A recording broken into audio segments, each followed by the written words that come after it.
हासद उस शख्स की तरह है जो अपने दुश्मन को पत्थर मारने के लिए पत्थर फेंके, लेकिन वो पत्थर दुश्मन को लगने की बजाय उसी को मजरूह कर दे और दुश्मन देख देख कर हंसता रहे।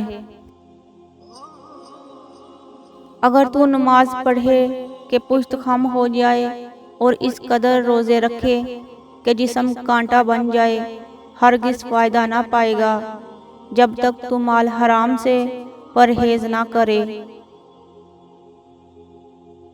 एक बेनमाजी जब खुदा से मिल जाता है तो खुदा उसकी दूसरी खूबियों पर कोई तवज्जो नहीं देता।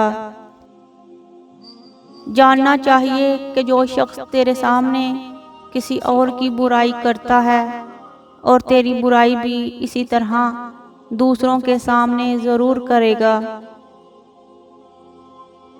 ऐ इब्ने आदम, तुझे याद रखना चाहिए कि नफ्स बुराई पर ही उकसाता है। ये इब्लीस से भी बढ़कर बड़ा दुश्मन है। सख्त कलामी से रेशम जैसे नरम दिल भी सख्त हो जाते हैं। जो आखिरत को दुनिया से बेहतर जाने वो ईमान वाला है।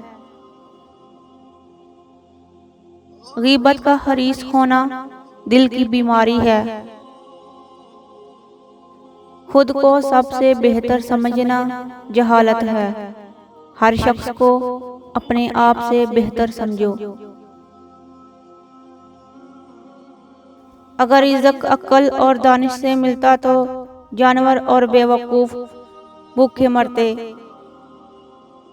ज़हन नशीन कर लो, दुनिया की मोहब्बत तमाम गुनाहों की सरदार है और इसका फल बहुत बड़ा दुख और बड़ी मुसीबत है। दौलत दुनिया की हो या ईमान की, जितनी बढ़ती जाएगी उतनी नींद कम होती जाएगी। रिश्तों की रस्सी कमज़ोर तब होती है जब इंसान गलत फहमी में पैदा होने वाले सवालों का जवाब खुद ही बनाने लगता है।